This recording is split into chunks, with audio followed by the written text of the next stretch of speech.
There's a certain kind of knock that doesn't ask permission. It demands compliance. That was the sound echoing through my garage that Tuesday afternoon. I was elbow deep in gun oil, cleaning my grandfather's Remington, when I looked up and thought, here we go. On my porch stood a woman dressed like a discount Barbie lawyer, waving a clipboard like she owned the place. I hadn't had this much adrenaline since my last Ranger training op. See, I came back to Heritage Hills to heal, physically and mentally. I thought high school teaching would be the calm after the storm. I was wrong. If you've ever wondered what happens when you mix a fake authority figure with someone who spent over a decade training elite soldiers, well, keep watching, because things got wild. And neighborly disputes? Let's just say this wasn't about barking dogs or untrimmed hedges. That Tuesday afternoon in October, I was in my usual spot in the garage, methodically cleaning each piece with the same precision I'd taught recruits.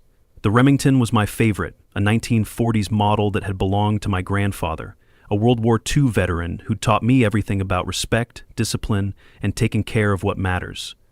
The familiar smell of gun oil and the repetitive motions always helped quiet the noise in my head. That's when the pounding started. Not normal knocking, the kind of aggressive hammering that screams trouble or authority gone wrong. Through the peephole, I saw this woman who looked like she'd stepped out of a real estate catalog from hell. Hot pink blazer that hurt to look at, fake blonde hair teased up to heaven, and enough costume jewelry to stock a pawn shop. She was clutching a clipboard with what looked like official documents, but something about her whole setup screamed amateur hour.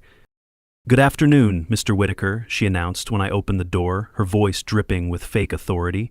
"I'm Brittany Crow from Enforce Sure LLC, Heritage Hills HOA Enforcement Division. We've received multiple complaints about firearms violations on your property." She held up her clipboard like it was Excalibur, clearly expecting me to cower. Behind her stood this mountain of a guy in a poorly fitting security uniform, trying his best to look intimidating. The nameplate read, Troy Bennett, Security Supervisor, but his body language screamed, Unemployed Bouncer. I'd seen enough real authority in my time to spot the difference between professional law enforcement and whatever this was supposed to be.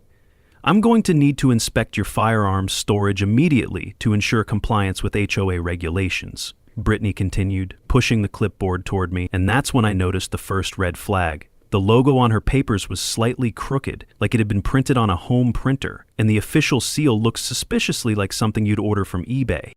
"Ma'am, I'm going to need to see some proper identification and documentation of your authority before I let anyone inspect anything," I replied, keeping my voice level but firm. Years of military training had taught me never to show your hand too early, and something about this whole situation felt wrong. The woman's face immediately flushed red, and I could see Troy behind her tensing up, like he was ready for a fight. "This is proper documentation," Brittany snapped, waving the clipboard more aggressively. "And if you refuse to comply, we'll be back with a court order and law enforcement backup. Trust me, Mr. Whitaker, you don't want to make this harder than it needs to be." The threat was clear, but so was the desperation in her voice.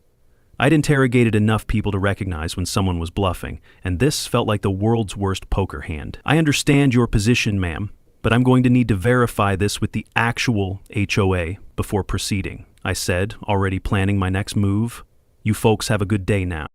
After closing the door, I immediately went to my kitchen window to watch them. Brittany was having what looked like a heated argument with Troy, gesturing wildly at my house while he kept looking around nervously. They climbed into a beat-up sedan that had seen better days, definitely not the kind of vehicle I'd expect official HOA enforcement to be driving. Once they were gone, I grabbed my phone and called Eleanor Green, my neighbor across the street who'd lived in Heritage Hills since the neighborhood was built.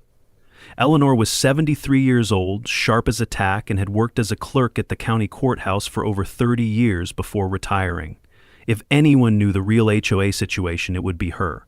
"Eleanor, it's Dean," I said when she picked up. "I just had some people claiming to be HOA enforcement at my door wanting to inspect my guns. Do you know anything about that?" There was a long pause on the other end, and when Eleanor finally spoke, her voice was grim. "Dean, honey, we don't have any HOA enforcement officers, never have, and the woman you're describing, I think I know exactly who that is. She pulled the same scam over in Pine Valley last year." Eleanor's words hit me like a cold slap of reality, but they also activated every investigative instinct I'd developed over 12 years of military service. "Tell me everything," I said, settling into my kitchen chair and grabbing a notepad. Her name's Brittany Crow, and she's bad news, Eleanor explained. She used to be a real estate agent, but her license got suspended after she got caught in some shady deals. That company she mentioned, Enforcure LLC, I looked it up after hearing about Pine Valley. It's registered as Home Ornaments Advisory, which doesn't sound like law enforcement to me. This was getting interesting. I thanked Eleanor and immediately fired up my laptop to do some digging. Thanks to my background training document security for the military, I knew exactly where to look for public records. What I found was a goldmine of red flags that would make any reasonable person run screaming. Brittany Crow had quite the paper trail. Multiple failed businesses, bankruptcy filings, and she owed over $200,000 to various creditors. But the most interesting discovery was her connection to the ATF. She'd filed 3 false reports in the past 6 months, each claiming someone was illegally selling weapons. Every single report had been investigated and dismissed as fraudulent. The pattern was becoming clear. She was specifically targeting gun owners, probably figuring they'd have valuable collections worth stealing. Troy Bennett's background was equally sketchy, fired from his last 3 security jobs for excessive force, currently on probation for assault, and apparently Brittany's live-in boyfriend. These 2 weren't just amateurs, they were desperate amateurs, which made them potentially dangerous. The next morning, I was reviewing my findings when my doorbell camera alert went off. There was Brittany again, this time dressed in what I assume she thought looked more official, a navy blue blazer with fake badges pinned all over it like she was auditioning for a community theater production of Generic Authority Figure number 3.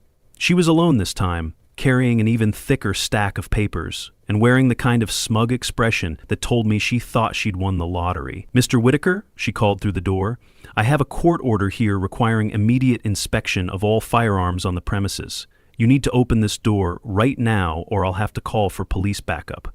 I opened the door and took the document she thrust at me, and that's when I nearly burst out laughing. This woman had actually tried to create a fake court order using Comic Sans font. Comic Sans. I'd seen kindergarten newsletters with more authority than this document. "Ma'am, I have to ask, what court issued this order?" I said, struggling to keep a straight face. The County Court of Heritage Hills," she replied, clearly making it up as she went along. "Judge Thompson signed it personally." Judge Thompson. I happen to know that our county's judges were named Martinez, Johnson, and Wu. There was no Judge Thompson, and there definitely wasn't a County Court of Heritage Hills. We fell under Travis County jurisdiction, but the real kicker was the signature at the bottom. I'd seen enough forged documents in my military career to spot a fake signature, and this one was laughably bad. It looked like she'd practiced writing Judge Thompson about 5 times and picked the best attempt. "I'm going to need to verify this with the court," I told her, pulling out my phone. "You can't do that," she practically shouted. "This is an active investigation, and any interference could be considered obstruction of justice." That's when I knew she was getting desperate. Real law enforcement doesn't get panicky when you want to verify their paperwork. They encourage it. I made a show of dialing the courthouse while watching her face go through about 6 different shades of red. "Hello, Travis County Courthouse. I need to verify a court order supposedly signed by Judge Thompson." Brittany's eyes went wide, and she actually took a step backward. "You know what, Mr. Whitaker? I think there might have been some confusion with the paperwork. Let me go back to the office and get this sorted out. We'll be in touch." She practically ran back to her car, clutching her fake documents like they were evidence of her crime, which, technically, they were.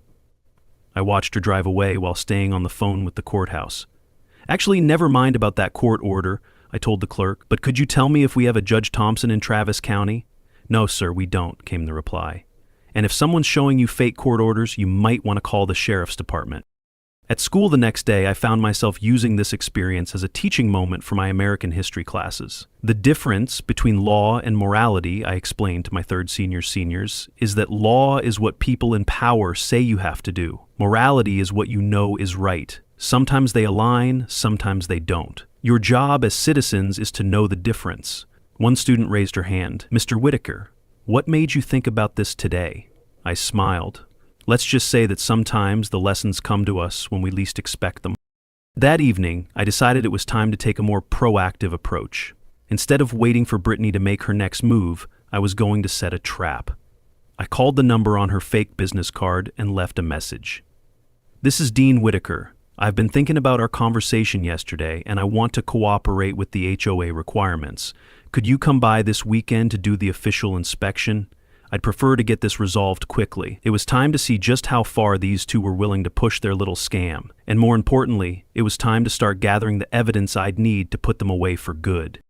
Friday afternoon, I was in my garage doing what had become my daily ritual of cleaning and organizing my grandfather's gun collection when I noticed something that made my blood run cold. There, tucked behind my air filter unit, was a small wireless camera, about the size of a quarter, practically invisible unless you knew what to look for.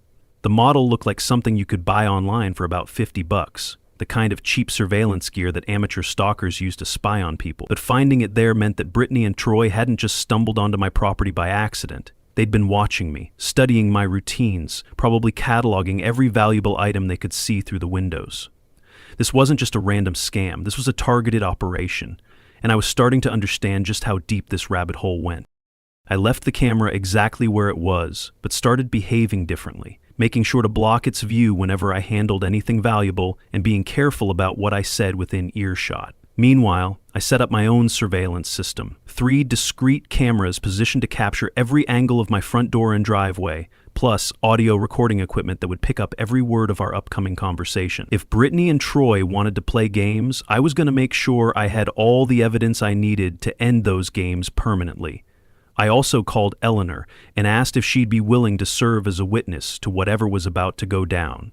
"Honey, I've been waiting 40 years for someone to ask me to help catch some criminals," she said with obvious excitement.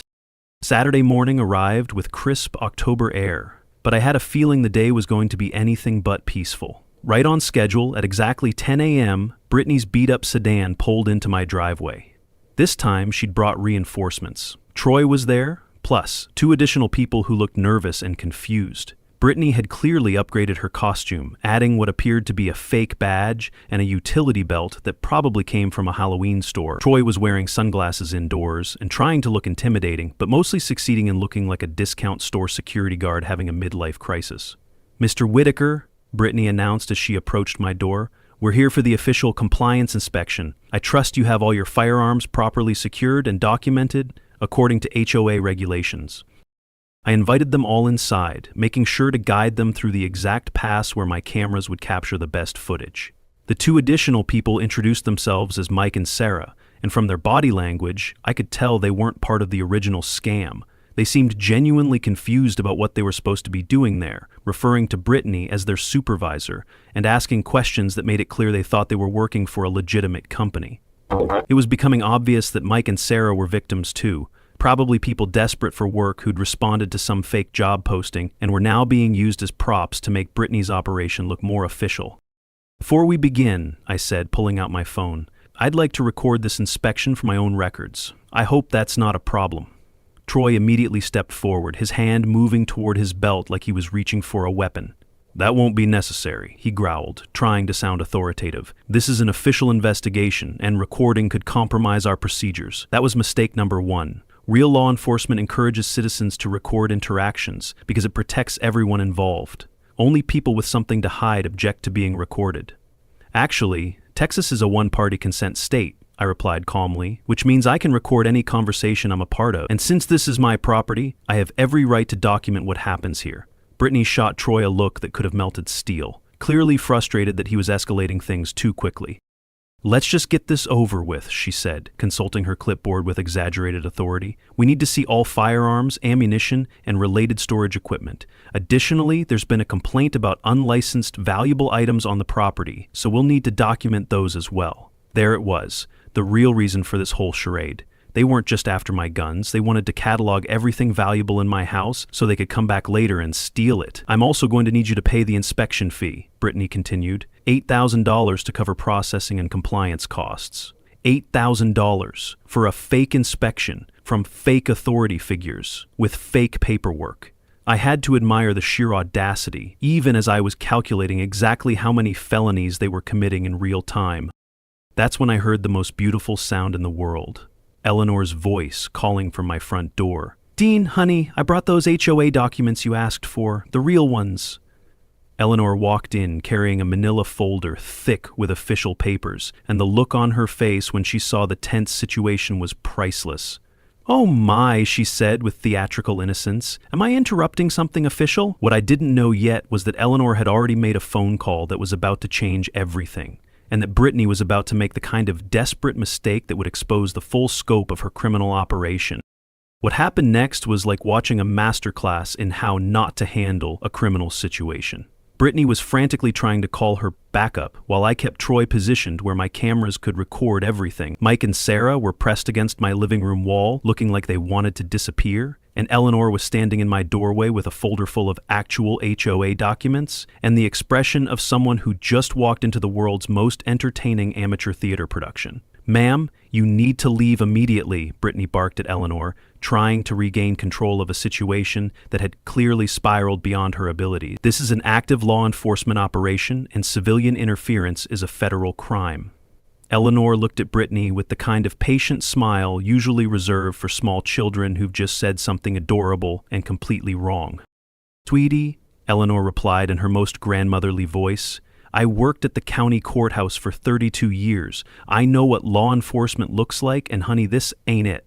She opened her folder and pulled out a document that even from across the room I could see was professionally printed on official letterhead. "These are the actual HOA bylaws for Heritage Hills, filed with the county and properly notarized. Would you like me to read this section about firearms? Because it says, individual property owners maintain full authority over personal property within their residences, subject only to federal and state law." The color drained from Brittany's face as Eleanor continued. It also says that any inspections must be requested in writing with 72 hours notice and can only be conducted by licensed professionals with proper insurance and bonding. "Do you have those credentials, dear?" Troy was getting agitated, so I maneuvered him into the perfect position where my cameras would capture both video and audio clearly. "You're making a big mistake, man," he said, trying to sound threatening. "We've got backup coming, and when they get here, you're going to be in serious trouble." That's when he made his catastrophic mistake. In his desperation to sound intimidating, Troy let slip something that revealed the entire scope of their operation. "Brittany's got this whole thing planned out," he shouted. "She wrote scripts for all of us, told us exactly what to say to make people pay up." The silence that followed was deafening. Brittany's face went through what I can only describe as the 5 stages of realizing your accomplice is an idiot, while Mike and Sarah exchanged looks that clearly said they were understanding, for the first time, that they'd been recruited as unwitting participants in a criminal conspiracy. "Troy, you absolute moron!" Brittany screamed, abandoning any pretense of professionalism. "Shut your mouth right now!" But it was too late. The mask was off, the scam was exposed, and everyone in the room now understood exactly what had been happening. Eleanor was taking notes in a little spiral notebook, Mike was starting to back toward the door, and Sarah was pulling out her phone, probably to call someone who could explain how she'd ended up in the middle of what was clearly a home invasion disguised as an official inspection. "Ma'am," I said to Brittany, keeping my voice calm and professional, "I think it's time we called the real authorities and sorted this out properly." That's when I heard sirens in the distance, getting closer by the second. "You called the cops?" Brittany demanded, her voice reaching a pitch that probably had dogs across the neighborhood covering their ears. Eleanor chuckled and held up her own phone. "Actually, dear, I called them about 20 minutes ago when I saw this circus setting up in Dean's driveway. See, I recognized you from the description the Pine Valley HOA president gave me last month when she warned all the neighboring communities about your little scam." The sirens were getting louder and I could see flashing lights through my front window. "Officer McAllister is a good friend of mine," Eleanor continued conversationally. "Used to be a Marine just like you, Dean. He's very interested in meeting people who impersonate law enforcement officers." The police cruiser pulled into my driveway just as Brittany made one last desperate play. She reached into her oversized purse and pulled out another thick folder, this one apparently containing what she thought was her trump card. "I have evidence," she shouted toward the front door. "Evidence that this man is engaged in illegal weapons trafficking. I've been investigating him for weeks." She waved the folder like it contained state secrets. "He's got enough weapons in there to supply a small army, and none of it's properly registered." It was a bold move, I had to give her that. Unfortunately for Brittany, it was also completely wrong and about to backfire in ways she couldn't possibly have anticipated. Officer McAllister was about 6'2", built like someone who still hit the gym regularly, despite being in his 40s, and carried himself with the unmistakable bearing of someone who'd served in combat. When he walked through my front door and saw the scene, Troy looking desperate, Brittany clutching her fake documents, and Eleanor standing there with her notebook like she was covering the story for the local newspaper. His expression went through several distinct phases. First was confusion, then recognition as his eyes met mine, then what I can only describe as professional amusement as he began to piece together what was actually happening. "Afternoon, folks," he said in the kind of calm, authoritative voice that immediately made everyone stop talking. "I'm Officer McAllister. Someone want to tell me what's going on here?" Officer McAllister's arrival changed the entire dynamic in my living room, and I could see Brittany's desperation kick into overdrive as she realized her window for escape was rapidly closing. "Officer, thank God you're here," she began, putting on her most convincing performance yet. "This man attacked my security supervisor while we were conducting a routine HOA compliance inspection.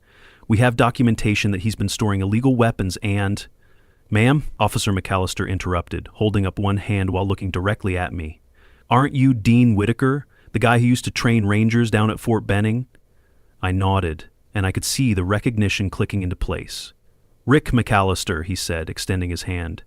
"We met at that joint training exercise in Georgia. Must have been about 6 years ago. You taught that class on document forgery detection. Small world, and getting smaller by the minute." "That's right," I replied, shaking his hand while maintaining my hold on Troy, who had apparently decided that staying still was his best option at this point. "And speaking of document forgery, you might want to take a look at the paperwork these folks brought with them." Eleanor stepped forward with her notebook and folder, looking like a law librarian who just discovered the crime of the century. "Officer McAllister, I've documented 17 separate violations of state and federal law that I've witnessed in the past 30 minutes, she announced with obvious satisfaction. "These people have been impersonating law enforcement, creating fraudulent legal documents, attempting extortion, and, based on what the young man on the floor just admitted, they've been running this scam across multiple communities." Brittany's face had gone from red to white to a shade of green that suggested she was beginning to understand just how much trouble she was in. "Now hold on just a minute," Brittany said, trying to regain control of the narrative. "I have proof that this whole situation is being misrepresented." She opened her folder and began pulling out photographs, clearly taken with a telephoto lens from some distance, showing me in my garage handling various firearms. "This man has been stockpiling weapons, and I have reason to believe he's involved in illegal sales. I've already filed reports with the appropriate federal agencies, and—" "Ma'am," Officer McAllister said, his voice taking on the kind of professional edge that suggested his patience was wearing thin. "Before you go any further down that road, you should know that I served in the Marines for 8 years before becoming a police officer. I know what legal gun ownership looks like, and I also know what fraudulent documentation looks like. From where I'm standing, you've got a lot more explaining to do than Mr. Whitaker does." Mike and Sarah, the two people who'd clearly been duped into participating in this scam, were finally finding their voices.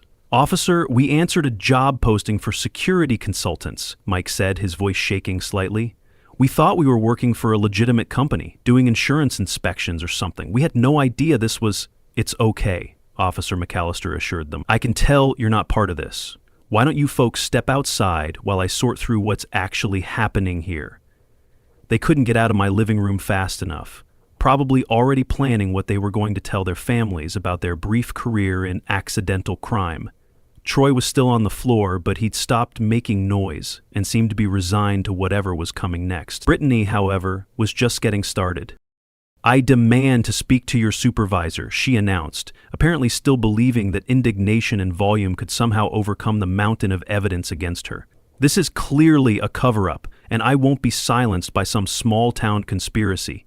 Eleanor laughed, actually laughed out loud, and started flipping through her notebook. "Honey, you're about to be silenced by about 15 different criminal charges. Let's see here. Impersonating a law enforcement officer, that's a felony. Creating fraudulent legal documents, that's another felony. Attempted extortion. Breaking and entering, if we count that little camera you planted in Dean's garage. Yes, dear, we found that too. And based on what your boyfriend just told us, conspiracy to commit fraud across multiple jurisdictions." The list kept going, and with each item, Brittany seemed to shrink a little more. Officer McAllister was examining the fake court order with the kind of professional attention that comes from years of dealing with fraudulent documents. "Comic Sans font," he muttered, shaking his head. "And this signature. Ma'am, did you actually think this would fool anyone?"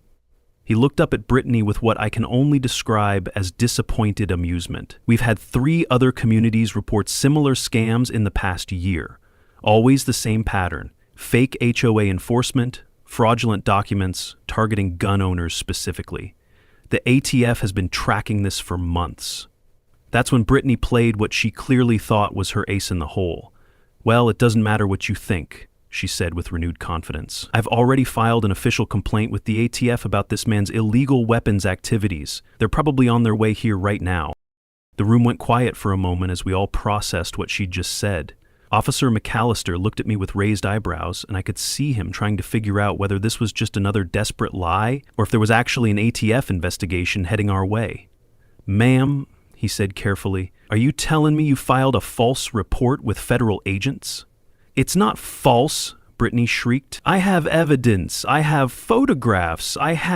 You have nothing but problems," Eleanor interrupted, consulting her notebook again. "Because I happen to know that filing false reports with federal agencies is itself a federal crime. And based on the information I received from the ATF office this morning when I called to verify your claims, you've already done this 3 times in the past 6 months." The silence that followed was deafening. Brittany's mouth was opening and closing like a fish out of water, Troy was making small groaning sounds from the floor, and Officer McAllister was staring at Eleanor with obvious admiration. That's when we heard another vehicle pulling into my driveway. A black SUV with government plates and 2 men in suits getting out with the kind of purposeful movement that suggested they were here on official business. "Well," Officer McAllister said, looking out the window, "I guess we're about to find out just how deep this rabbit hole goes." Brittany's face lit up with what she apparently thought was vindication. "See? I told you they were coming. Now you'll see who's really telling the truth here." What she didn't know, what she couldn't have known, was that I'd recognized one of the men getting out of that SUV, and he was someone I'd never expected to see again. The 2 ATF agents walked through my front door with the kind of professional bearing that immediately distinguished them from every fake authority figure who'd been cluttering up my living room for the past hour. The older agent was someone I didn't recognize. A tall, thin man with graying hair and the kind of weathered face that suggested decades of federal law enforcement. But the younger agent, the one who looked to be in his mid-30s with the build of someone who still maintained military fitness standards, was definitely familiar. I just couldn't quite place where I'd seen him before. Brittany practically bounced with excitement as they entered, clearly convinced that their arrival was going to vindicate her entire operation and send me off to federal prison. "Agents, thank goodness you're here," she gushed, rushing toward them with her folder of fake evidence. "This man has been threatening federal officers and operating an illegal weapons trafficking operation right here in this neighborhood." The senior agent, whose badge identified him as Special Agent Williams, looked around the room with methodical assessment. His eyes took in Troy still lying on the floor, Officer McAllister standing with his notebook out, Eleanor clutching her documentation, and me standing there trying to figure out why the younger agent looked so familiar. "Ma'am," Agent Williams said to Brittany, "I'm going to need you to step back and let us assess the situation before you tell us what we're going to find." The younger agent was staring at me with growing recognition, and I could see the exact moment when he figured out where he knew me from. "Sergeant Whitaker?" the younger agent said. "Dean Whitaker? From the advanced training program at Benning?" That's when it clicked. Mike Barrett, one of my former students from a specialized course I'd taught on document security and fraud detection. "Agent Barrett," I replied, extending my hand. "Good to see you again, though I have to say, these aren't the circumstances I would have expected." Agent Williams looked between us with an expression that suggested his day had just gotten significantly more complicated. "You two know each other?" "Sergeant Whitaker was my instructor in document forgery and fraud detection," Agent Barrett explained. "If he says someone's running a scam, I'd be inclined to believe him." Brittany's triumphant expression was rapidly transforming into panic as she began to understand that her federal backup might not be as supportive as she'd anticipated.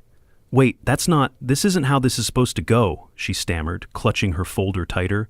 "I've filed official reports. I have evidence." Agent Williams took the folder from her hands and began examining its contents with professional thoroughness.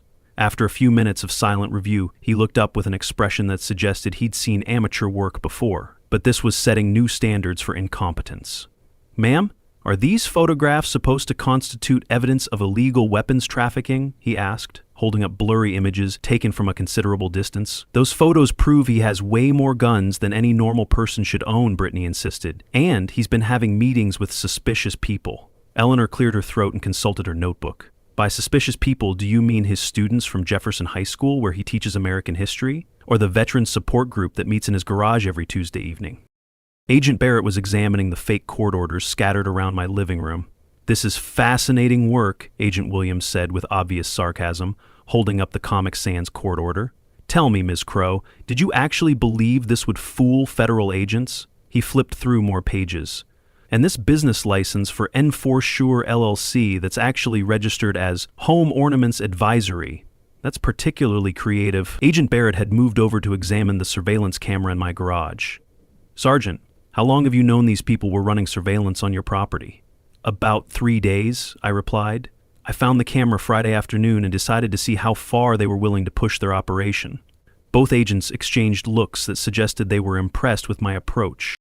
"This has to be illegal," Brittany protested. "He was spying on us, spying on him." Officer McAllister spoke up. "Ma'am, allowing criminals to continue committing crimes while you gather evidence is not entrapment. It's just good police work. What is illegal is impersonating law enforcement officers, creating fraudulent legal documents, attempted extortion, unlawful surveillance, and filing false reports with federal agencies." Troy, who had been remarkably quiet, finally decided to contribute in the worst possible way. "Look, this is all Brittany's idea," he shouted from the floor. "She told me we could make $50,000 just by scaring some gun nuts into paying inspection fees. I didn't know she was going to file fake federal reports." The silence that followed was complete. Agent Williams and Agent Barrett exchanged another look, this one suggesting that their case had just become significantly easier to prosecute.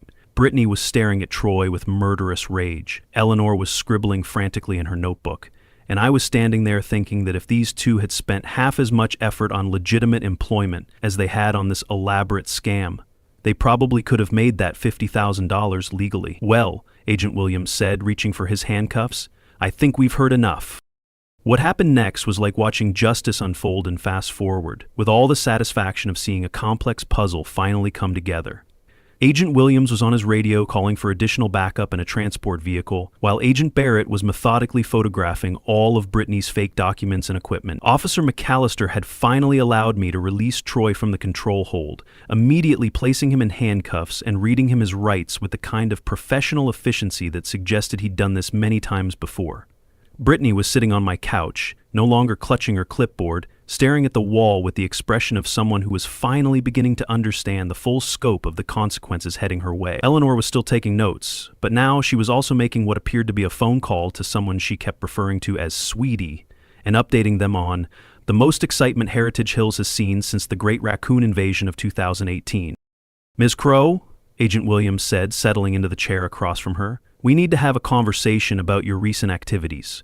He opened a folder that he'd brought from the SUV, and I could see that it contained considerably more documentation than Brittany's amateur operation had produced. "Over the past 6 months, you've filed 4 separate complaints with our office alleging illegal weapons activities. Every single one of those complaints has been investigated and determined to be false.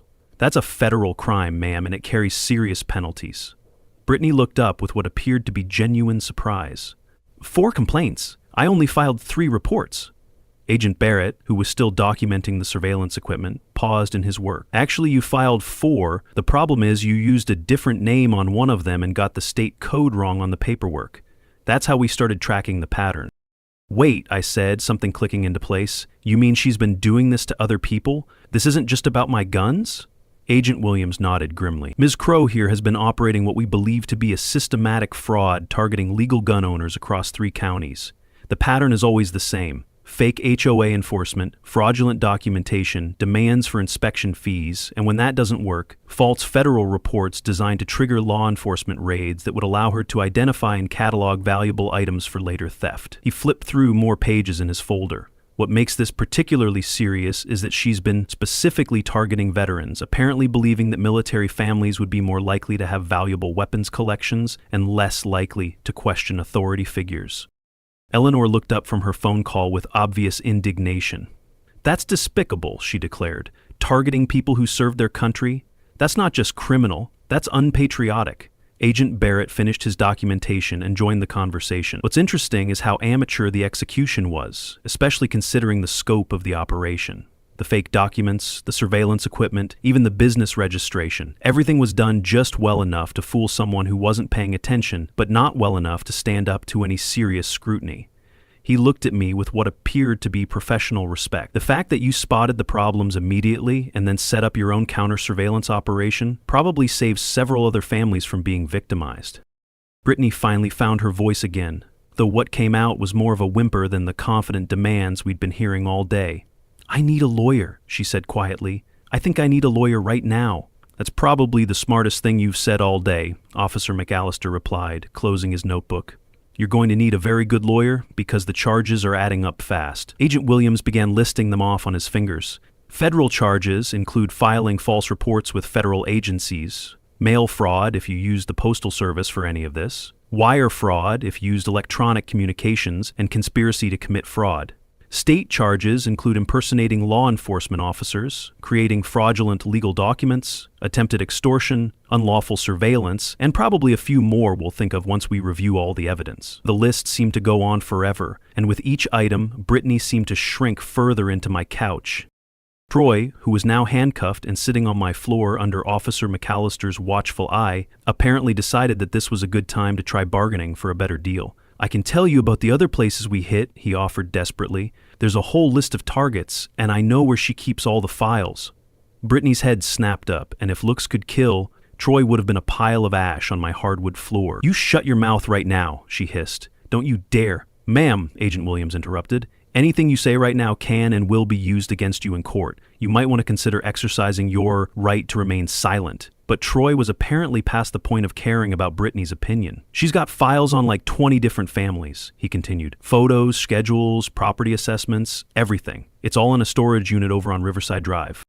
2 hours later, my living room had returned to something approaching normal, though it would probably never feel quite the same after hosting what Agent Barrett had described as the most thorough takedown of an amateur fraud operation he'd seen in his federal career. Brittany and Troy had been transported to the county jail to await their initial court appearances. Mike and Sarah had given their statements and been released with assurances that they wouldn't face charges for their unwitting participation. And Eleanor had finally finished her phone calls updating what appeared to be half the county about the day's excitement. The agents had collected all the evidence, including the surveillance camera and several boxes of fake documents that would serve as evidence in what was clearly going to be a very comprehensive prosecution. "Sergeant," Agent Barrett said as he prepared to leave, "I have to say, this was textbook counterintelligence work. You identified the threat, gathered intelligence, controlled the situation, and provided us with everything we need to ensure these people never victimize anyone else." Agent Williams nodded in agreement.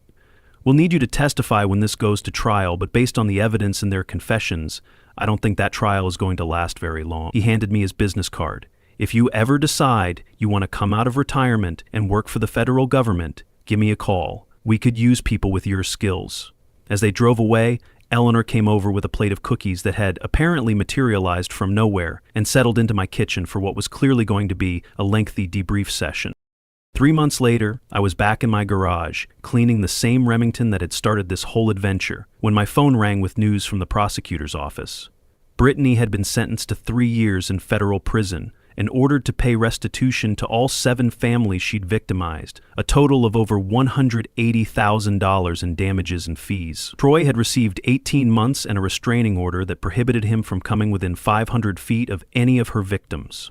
The storage unit Troy had mentioned contained evidence of plans to expand the operation to 5 additional counties, probably representing dozens of families who would never know how close they'd come to being victimized. More importantly for me, the Heritage Hills HOA had officially asked me to serve as their security consultant, a position that came with a small salary and the satisfaction of knowing I was helping protect my community.